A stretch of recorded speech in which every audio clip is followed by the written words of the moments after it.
right, welcome back everyone. Good to see you all here.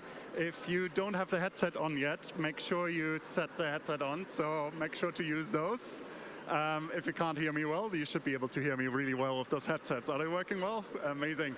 All right, good afternoon. Good to see everyone. My name is Maiko Schaffrath. I'm the founder of Impact Hustlers. We're a global community for founders that solve social and environmental problems. And I'm also running the Greenhouse Accelerator at Imperial College in London, so working with lots of innovators. Today, I'm really excited to host a session with both innovators, but also activists that are fighting for an end to plastic and single-use plastic. And we'll not talk just about the importance of eliminating plastic, but also on maybe some of the discussions that we need to have between us about plastic. I'm German myself. I don't know, any Germans here? I mean, I grew up basically the first day after I was born, I was taught about recycling. You know, it's a religion in Germany. We're really good at recycling. But there's also, it was a rude awakening to actually realize how badly recycling actually works, for example. So we'll talk about that today. We'll talk about alternatives. We'll talk about microplastics. All of us are eating on average a credit card worth of plastic every week. So microplastic is a big topic, and I'm really excited to have some exciting speakers join me today. And first off, really excited to have Sian Sutherland, the founder of A Plastic Planet, give a keynote for us to set the scene about the topic. Over to you, Sian. Great, thank you so much, Maiko. Good afternoon, everybody. Lovely to see you all. I've got a lot to go through, and I've got 18 minutes, so forgive me, first for not speaking any French, but secondly for going at speed. But hopefully these slides are going to help frame everything that we're going to talk about. So yes, my name is Sian Sutherland. I'm co-founder of A Plastic Planet and also an organization called Plastic Health Council and the global solutions platform of Plastic Free, hosted on plasticfree.com. I want to pull us back for a moment now where we don't think about plastic and we think about this. And I don't know if anybody has seen the images from the James Webb Telescope. Are you saying you can't hear me? Can anyone hear me? I'm afraid it's just you. Yeah, they picked you. So the James Webb Telescope is showing us these incredible images of where stars are born. But also what it shows us is just how unbelievably rare this little blue and green marble that hangs in the inky blackness really is. It shows us that this is the only planet, believe us, this is the only planet that can sustain life as we know it. And we know that it's in trouble. And then what happened many years ago, now we're talking about the butterfly effect of plastic, many years ago, 1907, a guy called Leo Baekeland invented a material called Bakelite. Some of you will remember things like telephones used to be made out of it. But it was the first material that man had made that was 100% synthetic molecules. Not a single molecule of Bakelite is actually found in nature. And what do we use it for? One of the first things that we used it for was this. This is actually a cigarette holder. Kind of ironic that people talk about plastic being the smoking of our generation. And here we are. The first thing that it was used for was something to help us smoke more. And then we used it for more stuff. We used it for all these plastic housewares. And then we thought it was a miracle that we could just use things once. We could make things so easily, so cheaply, that we could use them once and throw them away.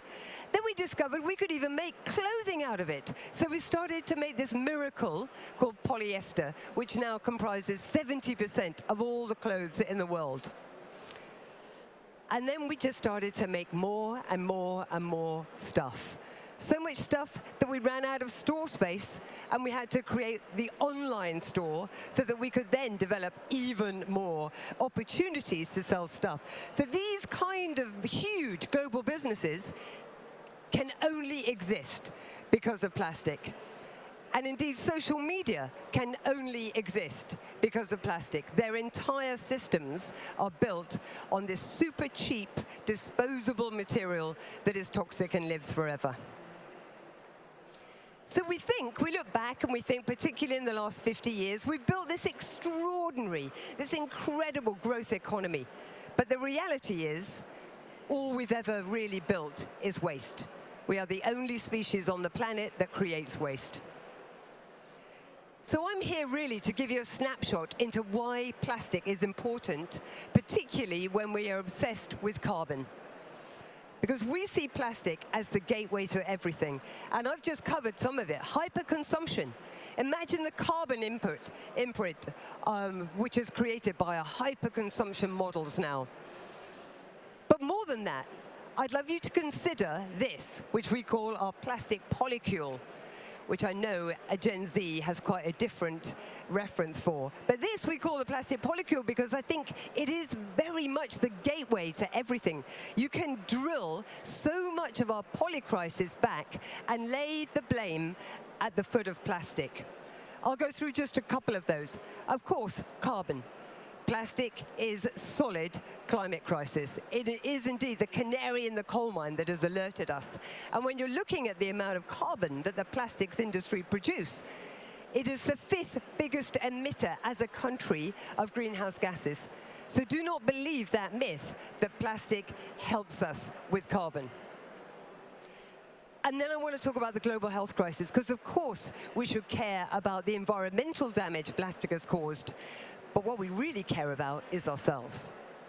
And we're so used to seeing plastic, it's become this omnipresent material that's everywhere in our lives. And so it's very easy for us to forget that it is not on the periodic table. This is not like aluminium or cobalt or copper. It is not an element in itself. No, it is a mixture of chemicals, and many of them are toxic, and many of them are toxic to human health, particularly to our children. We use 16,000 chemicals to make plastic. The scientists believe it's many more than that, but this 16,000 are the ones that we even know the names of. Only 4,000 of those have been tested for human health impact. And of almost all of those are found on the European Register for Chemicals for Extreme Concern. Here's just a small snapshot of where we're finding some of those chemicals in the human body. We're finding already in unborn babies' brains. We have pre-polluted our children. We know that it's in breast milk. It's in placenta. And it's having a huge impact with these endocrine disrupting chemicals on fertility. Male fertility is down 53%. The scientists believe by 2047, men will not be able to reproduce in the old-fashioned way. We need to be a little bit more concerned about what we are doing with our addiction to plastic. And then, of course, biodiversity loss and the impact that we're having on every other living thing on the planet. We've definitely pushed nature way too far. Plastic is an insult to nature. We've already, in the last 100 years, lost 90% of the large fish in our ocean.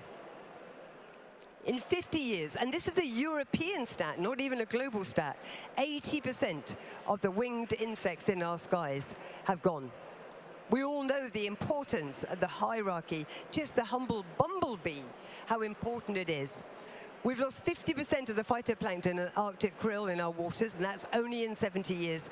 This is the very ecosystem of life on planet Earth as we know it, is being destroyed by our addiction to these very easy, simple, cheap, throwaway items. So what do we need to do? How do we need to use plastic as the gateway for this extraordinary polycrisis that we live in? What we do at A Plastic Planet is this very simple thing. Everything that we do at A Plastic Planet has to answer this. We need to ignite and inspire the world to turn off the plastic tap. We never talk about recycling. We're not involved in beach cleans, none of those things. It's all about working with governments and industry. And we do that in two ways that I refer to as the cattle prod and the lightning rod. So we need a little bit of shock and awe. We need to wake industry and governments up. They need to protect us. And then we need the lightning rod, which for myself as an entrepreneur is where I get excited. And that lightning rod is innovation. The cattle prod for industry is going to be risk. And pretty clearly, it's going to be the risk to human health and the responsibility of industry and governments to do something about it. It's starting to happen already. Lawsuits are happening. Late last year, the Attorney General of California stood up and said, we are suing the plastics industry, Exxon, the biggest polymer manufacturer. We are suing them for the decades of lies and deceits around plastic and recycling, and the bullshit that we have been fed that we could just recycle our way out of this when we clearly can't. But that's not the only lawsuit. There are 60 lawsuits happening in the last 10 years alone. So the rule of law to protect us is going to be a brutal force that we urgently need in the world of plastic.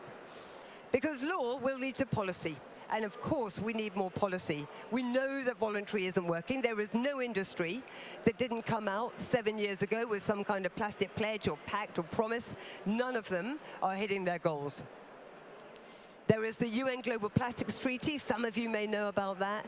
That is, we hope, what might be the final negotiating session is happening in August this year. Personally, I think, it's up shit creek, definitely without a paddle. It's massively impacted by the 193 fossil fuel lobbyists that turn up at every negotiations, trying to delay and distract from creating a treaty that has teeth that will protect us. One of the things that we did is we got all the health scientists together in our Plastic Health Council, and we actually produced a health scientist global plastic treaty. If the delegates representing us, all the countries that we live in the UN, if they truly wanted to listen to the scientists, then here you are. Here's the treaty that the health scientists would want to happen to protect us.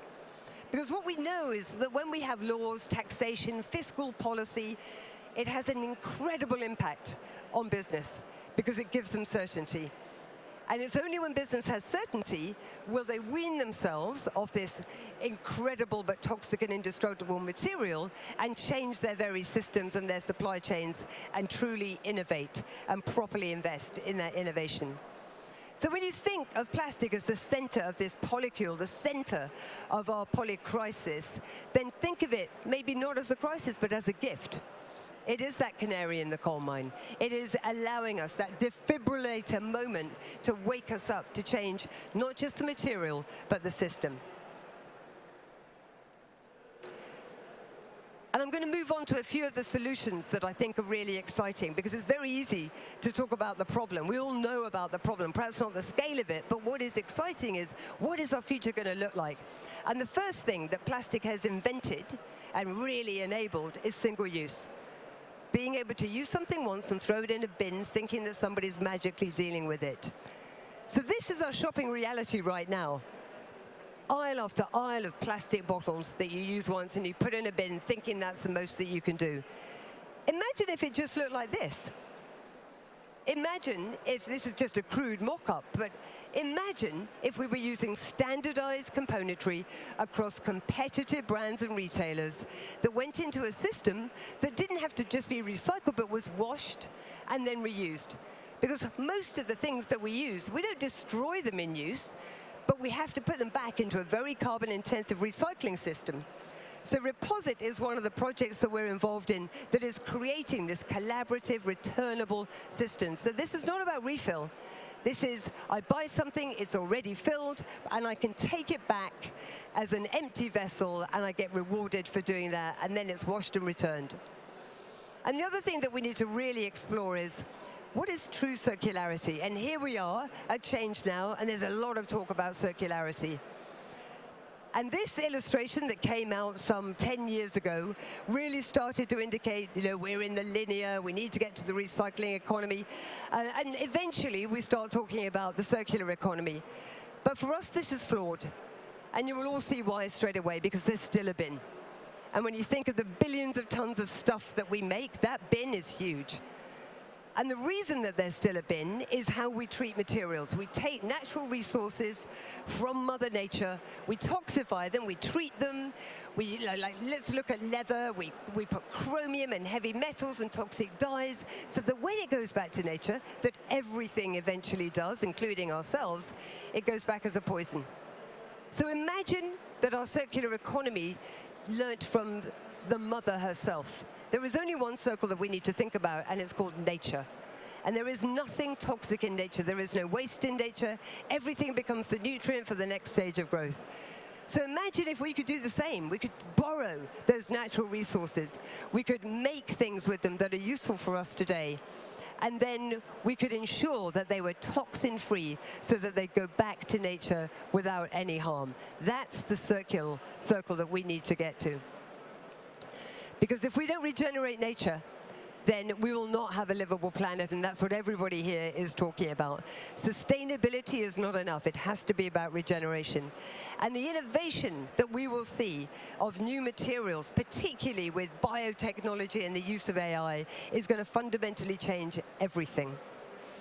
This is one of the companies that we love working with. They're called NFW, and they have created an entire system that is based on plants.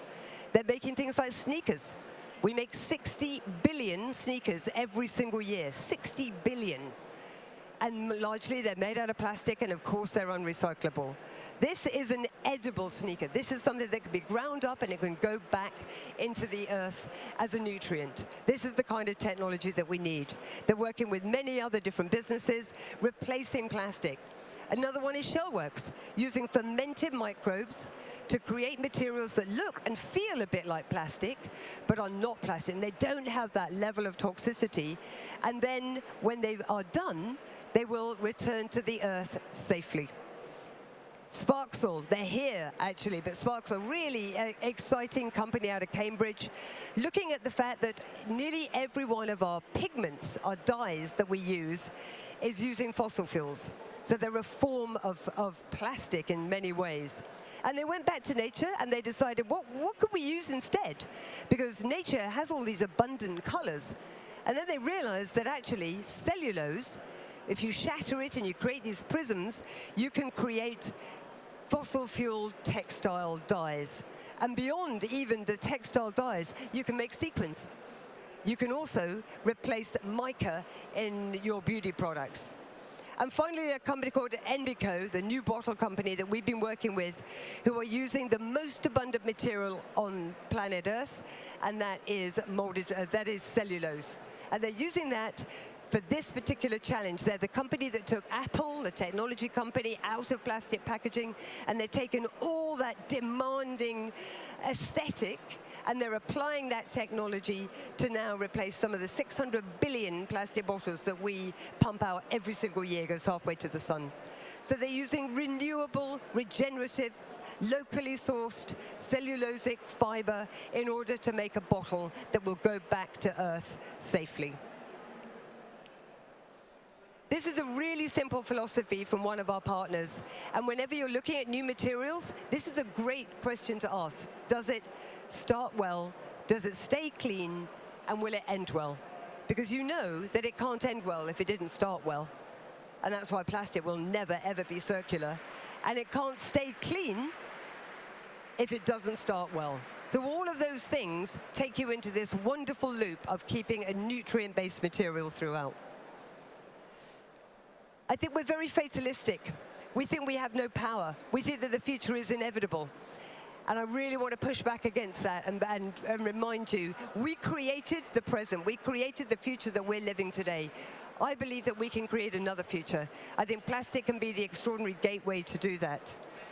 And we know that when you bring, and many organizations here at ChangeNOW feature this, business, creativity, and science, when you bring them together, you can have the greatest accelerators of change ever. Never has an economist or a banker fundamentally changed the way we live. It is the maverick thinkers, and they're the ones that we need right now. But we need to move faster. Right now, we are still doing reports after reports, yet another McKinsey thing, another report from Ellen MacArthur Foundation. Enough. Now it's about action, so we need to move to action tanks now. And I implore you all, when you're listening to this next panel, stop thinking of plastic as a material. Plastic is the center of the polycrisis that broke the system where we lived in harmony with nature on so many different levels. So my final provocation is, how could we use this as the gateway to solving so much else in biodiversity, in our hyper-consumptive models, in the billions of tons of waste, in the carbon impact that we have. All of these things really come back to the invention of plastic. So now I have told you, given you this little insight into the plastic crisis, and before I hand over to Maiko, I want to give you one question. Please raise your hands. How many people here believe that recycling plastic is going to be the answer to save us? Very good. Not a single hand. Then why is that all we talk about? And why do we still do it? Why are we complicit in the problem? Because we think that putting it in the right bin is all we can do as citizens. So I want a global uprising to say plastic recycling is bullshit. We need to push back against it. It is the narrative, the placebo pill, the chimera that has been sold to us by the fossil fuel industry in order to continue pumping it out of the tap. Plastic production is forecast to treble within the next 20 years. So we have not seen anything yet. Right now, you have 7 grams of plastic in your brain, and so do your children. When is enough enough? Thank you. Thank you, Sean. Thank you so much.